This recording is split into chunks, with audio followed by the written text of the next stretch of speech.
Well, welcome to ProgressiveRockCentral.com, Ruby Dawn. Welcome to the Noble Shire Progressive Discussion.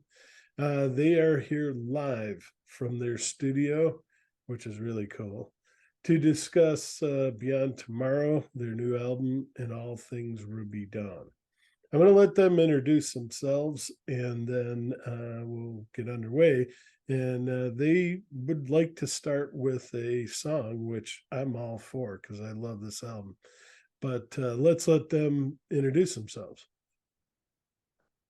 Go for it, Carola. Okay, I'm Carola Bear, and I am the keyboardist and the singer of Ruby Dawn. Took me many years to form this band, and I'm happy as a clam to have found these guys. So very pleased with that. Hi, I'm Ian Turner. I'm the bass player and producer, and this is my little music room. Humble music studio. I'm Dave, guitar player of Ruby Dawn, and yeah. Hi, I'm Adam. I play the drums. He hits things. He's noisy. Very noisy. All right. And are all those your guitars? No, I had to do it. It's the Pink Floyd. Yeah.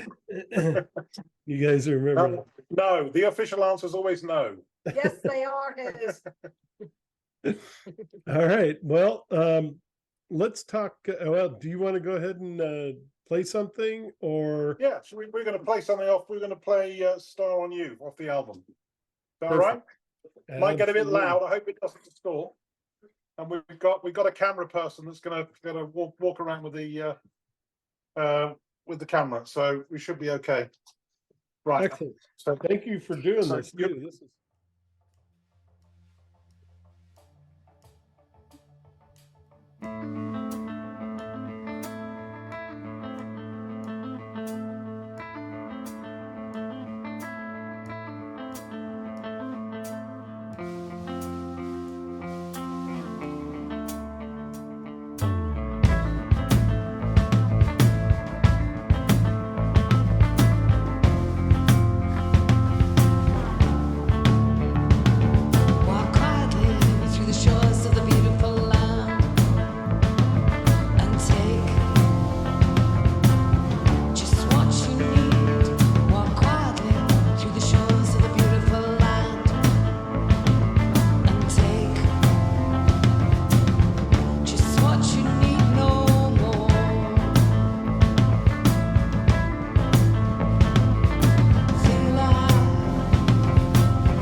Thank you. Thank you. Excellent. Thank you very much. That was what a way wasn't to too- open it up. Wasn't too distorted, was it? No, no. No? Amazing what an iPhone can do. Well, let's start out by talking about how this band got together. How did you find all each other and get together with Progressive Gears Records, who helped you release this thing, the album Beyond Tomorrow, back on April 20th of this year? Okay, well, it started off with Dave, the guitarist, Dave Salisbury, and myself. We played in the same band together before COVID. We played in a band called Quiet Wish. And a lot of the music, about half of the music that's on the album, came from the Quiet Wish days.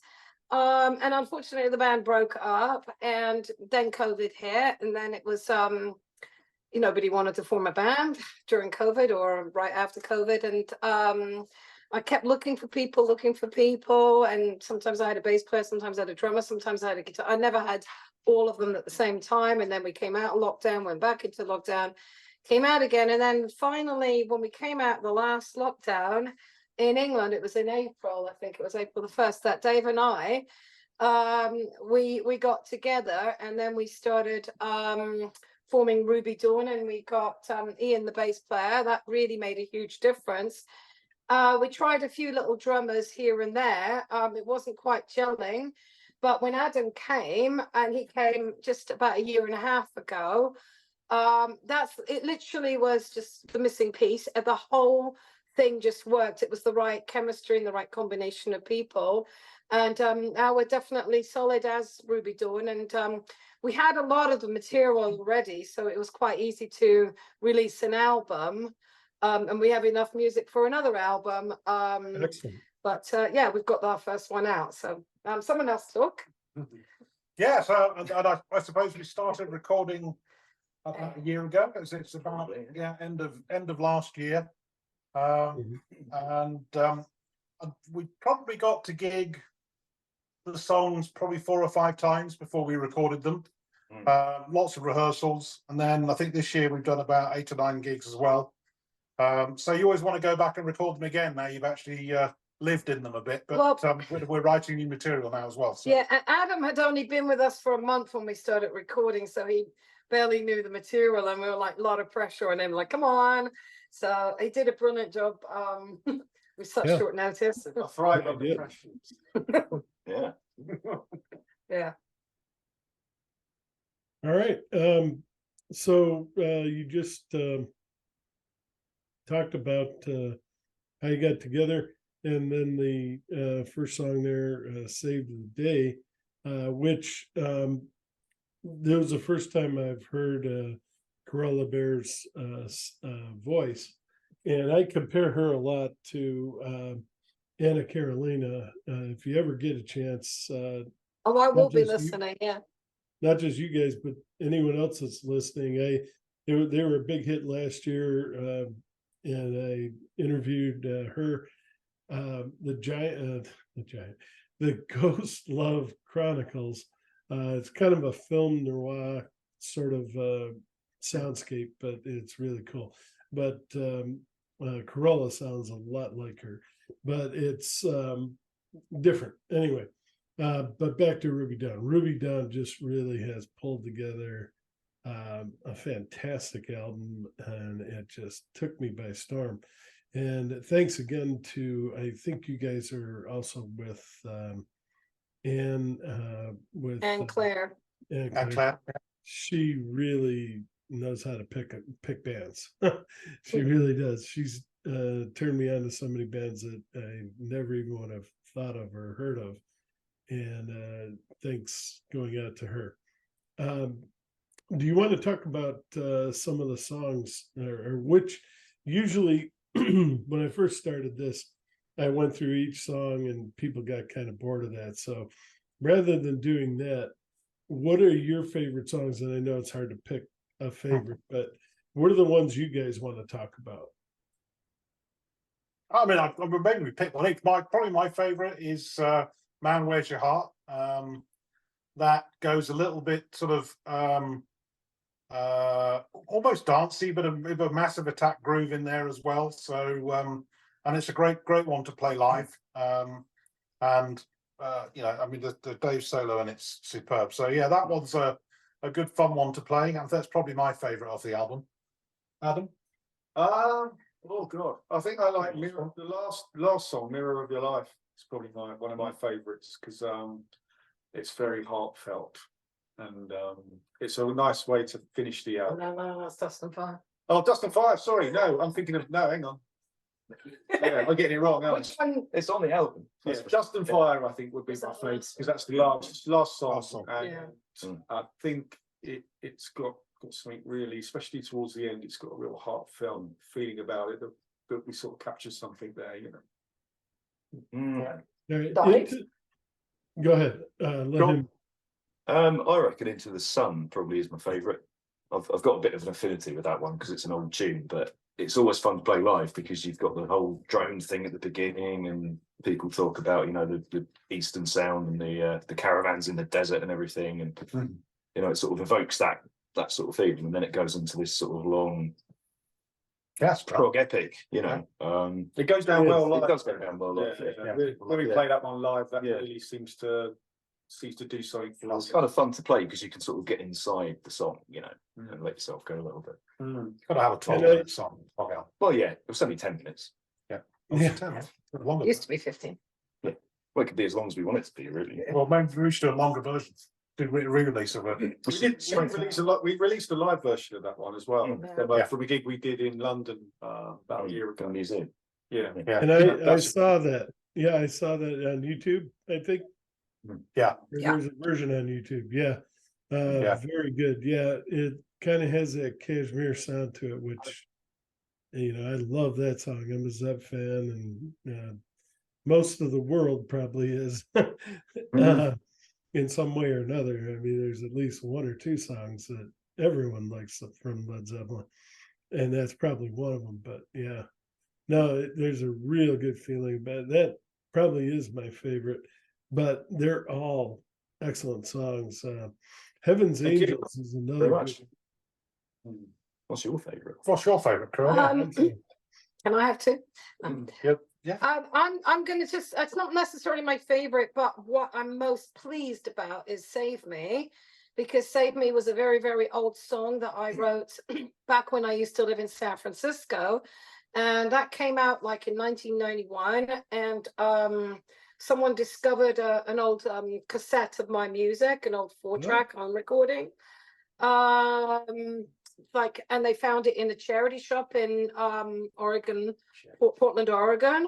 Oh my And goodness. I've never been to Portland, Oregon. And it'd been for 30 years ago, they found this cassette, and Save Me was originally on that cassette. And the person who found the cassette liked it, loved the music. There was about 14 songs there, and he pressed it into a vinyl called Story of Valerie. And that's where that song originally appeared on. But I haven't played it since 1991.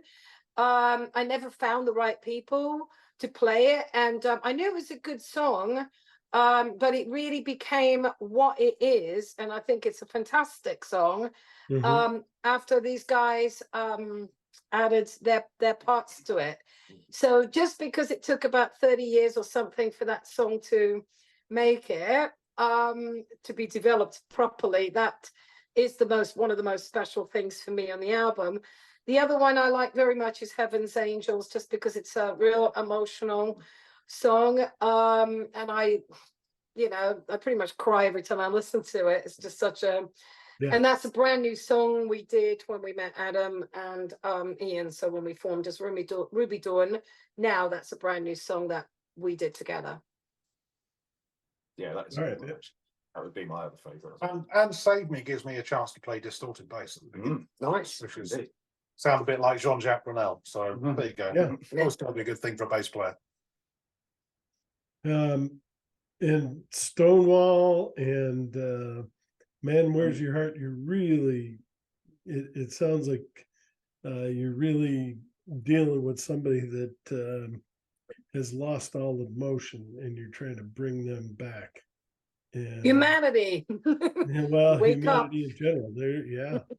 All right. So it's more big picture than individual. Yeah, I don't write about individual people. I generally, if I refer to him or it or they or them, I'm pretty much talking to the general collective of people who have lost their hearts, or people who do need to do something. So it's always a larger picture.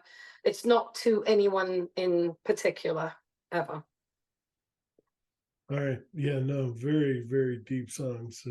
If you listen to the lyrics. Dance on Mars, Dances on Mars.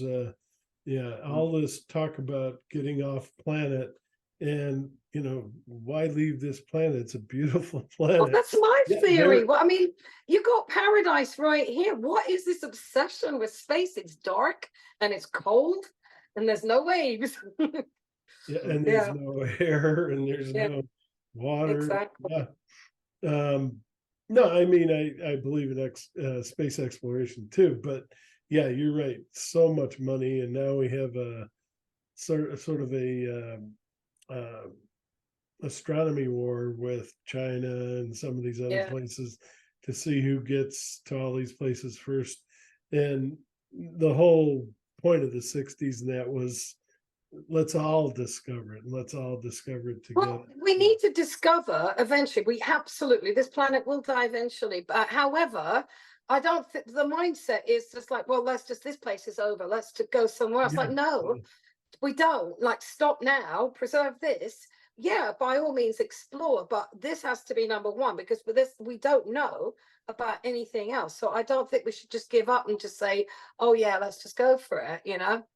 But anyway, Well, I that's think me. that's, let's see how you guys feel about this, but I think that's a lot of these billionaires that have all this money that can go up there and do those things. They're like, well, I have a boat, I have 50 boats, I have 50 houses, I live all over the world. I need something new, let's go to the moon, let's go to Mars. And the rest of us are like, hey, why don't you take some of that money and help make this place a little bit better place to live in, Yeah.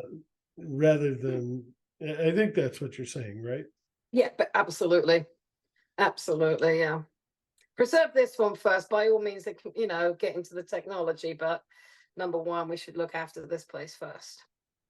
Well, definitely. And these guys are, just dumping billions and NASA and the whole idea, at least the way Star Trek, all that stuff, it was exploration. It was trying to find something new, not let's see if we can get out there and conquer it and get some minerals and make more money. I mean, that I don't, only billionaires, buy into that, I think. Anyway, all right, enough of that. Now you talked just briefly that maybe you're making a new album, or you have enough songs for a new album.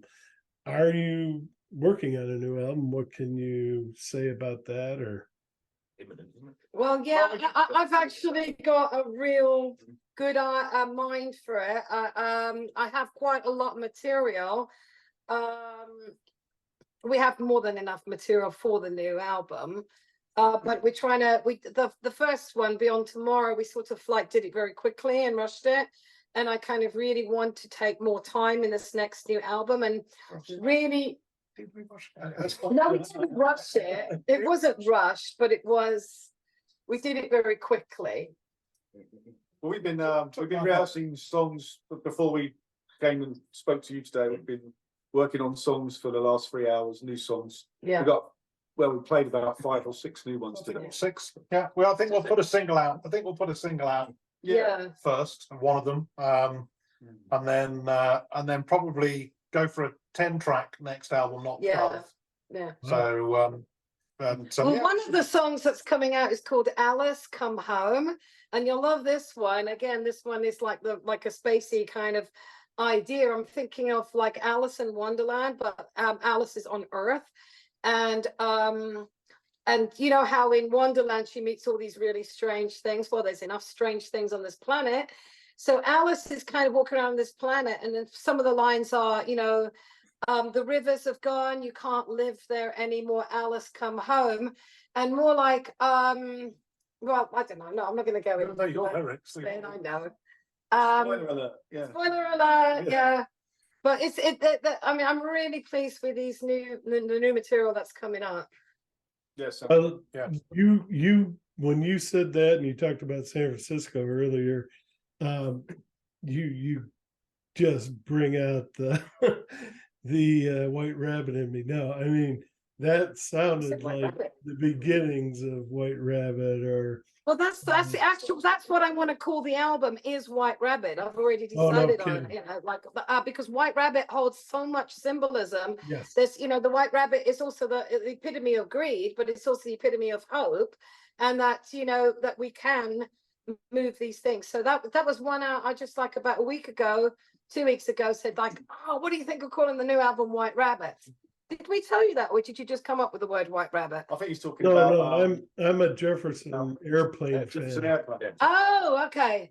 I'm a Yeah. Jefferson airplane fan from way back. I mean, Yeah, okay. some people only like a few tunes. I've got the catalog, and I think you do a good Grace vocal. If you put your heart into it, I think she could do it. Yeah. Yeah, yeah. You know who I'm talking about? Oh yeah, absolutely. The Acid Queen. Yeah, I think you could do it. But yeah, that would be That one. maybe put a cover of that as a extra song. Yeah. Yeah. Call it White Rabbit and do White Rabbit. No, there's a song. Like, maybe you guys don't know, but there's actually a song called White Rabbit. Yeah, we know that. Heard it? Yeah. The Bolero. And one of the new songs is called Run Rabbit. Oh, okay. So All right. there's a lot of rabbit influences in this new album. Well, excellent. No, Yeah. that sounds good already. You got my interest. I mean, you had it before, but now you definitely do. Mirror of Your Life. Talk a little bit about that one. That's an excellent song, very emotional again, and at times. Again, the same things. I don't want to pray for another place somewhere else. Again, this is all about the earth. I'm a real environmentalist. I want to look after the earth. I want to, my parting words to humanity as I leave this planet will be look after it, look after it. I've tried my best, you know, to look after it myself, you know, and I want people. So Mirror of Your Life is the, like, what you'll feel afterwards, because you will, everyone will, you know, it will get there eventually, and they have to reflect upon their life and what they've done. So don't let the, you know, that is the mirror of your life, and don't let it haunt you in the end. So look at what you're doing. All right. What It's more directed to people, like, you know, people, this emotional one, again, I don't sing about a certain person or man or anything, but it's generally the people who are not looking after the planet, people who are not kind, the people who are not doing, you know, good things. It's to them as a collective. Again, look at yourself and think about what you're doing. Very good. What are some of your influences, each of you? Who are some of your favorite bands and maybe albums? So me, I grew up with people like Killing Joke and Joy Division and The Cure. I love Porcupine Tree. There's definitely some influences in there from that. So and Pink Floyd. I mean, that's sort of Massive Attack. So quite broad. I love Marillion. That Clutching at Straws album is absolutely one of my favorite all-time albums. That goes on quite a lot. So yeah, that's my kind of influences. Go, Adam, go on. yeah, you're gonna. I regret. Yeah, I don't know. I mean, I started playing drums. I think probably I was kind of into new wave, punk, that sort of thing, and then moved on. I mean, I've gone through all the genres really. I don't know who I could say would be my biggest influence, really. I think my first drumming influence was a guy called Mick Tucker, who was the drummer in a band called Sweet. who Yeah. They were quite big in the UK, and That's I was attracted to they still sound good. I was attracted to drums because he looked really cool on telly. So, and he had a big drum kit. So I thought, yeah, that's what I want to do. So there you go, Mick Tucker. Yeah. The late Mick Tucker. Yeah. Yeah, influences. Probably Steve Hillage is a big one for me, guitar wise. People like Jimmy Page, Sabbath, Zeppelin, that sort of thing. I'm a big rock guy, always have been. Metaler at heart, really. No, nothing wrong with it. There you go. Iron Maiden. Loads, Maiden as well. Yeah, Yeah. That's sort of trickled in there as well somewhere. The first band I was ever into was Dire Straits, weirdly. When I was about 14, and I started to get into music, and It's a bit nice for you. well, they were a great band. They were a great band. That's what inspired me to pick up a guitar, really. Yeah, I just listened to a lot of AC/DC as well, and Sabbath, that sort of thing, and yeah, got into the rock in a big way, and then sort of branched out into other things where Steve Hillage comes in, and Brian Eno, that sort of thing. Love the ambient music, and yeah, it all sort of trickles in. Yeah. For me, well, I was a big old Pink Floyd fan. That was one of my Right. favorites ones when I was 16. I just loved to just like listen to that. So I'm very much attracted to the music that just takes me places that I can just like space out to. So anything that's kind of has that ambience, it has the hypnotic things. Sort of the Brian Eno as well. I then taking it to a more modern era, the Massive Attack, because it has the techno groove. So I do like a bit of techno groove as well, as long as there's meaning in the lyrics and things like that. But then I go anything to world music. I love I'm from Cypriot Armenian heritage. So that really mournful music is very much, and I didn't go to church, the Armenian church, but at the funerals and the weddings, and I'd hear this Armenian music. Mhm. And I didn't understand what they're saying. So I could just hear these beautiful ancient melodies. And then this, in the churches with the organs. So I was always really attracted to this kind of ethnic ancient music. So I kind of combined all of that. But I do listen to everything as well. But I was definitely more of psychedelic rock than punk rock, definitely the psychedelic side. It all has its merits, though. Oh yeah. The heavier punky stuff's brilliant, but the space out stuff is great as well. I mean, I love the Grateful Dead, weirdly. I mean, I imagine you're a Dead fan, possibly. I'm Dead, glad- possibly. No, I'm glad you brought that up, because I really didn't like the Dead. And I actually, no, you got to hear this. It's a quick story. I worked at a record store, and the guy that owned the record store put the Dead on all the time. And I was like, what is it? I don't see anything in this music. Why do you like it? And he goes, Mark, it's not that. You may never connect to this music, but they had a following. I mean, people traveled world. I mean, thousands of people. They gave up their jobs. I think they were jammers, weren't they? They jammed. That was their thing. No, but I mean, people gave up their jobs and just traveled with them. So you may not appreciate it, but there are definitely people, and that really opened I was like 13 or something like that. I mean, I was very young at that time, and it opened my eyes, and that saying, I started listening to all sorts of different. Luckily I grew up in Ohio, and in Ohio, I don't know if you guys have ever heard of WMMS. They're the ones that actually brought the Rock and Roll Hall of Fame to Cleveland. It's a radio station there, and they played everybody. I mean, all of the Motown, they played rock and roll, they played punk when it came out. They whatever. If it was good music, they played it. And that really helped expand my mind too.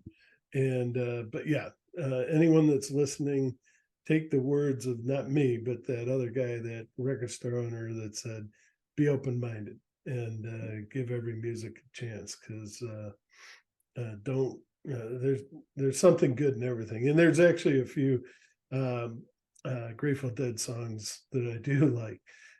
But yeah, you're not going to see me quitting my job or jumping on a caravan. but no, but I do appreciate, and I absolutely understand why people are behind it like that. But yeah, anyway,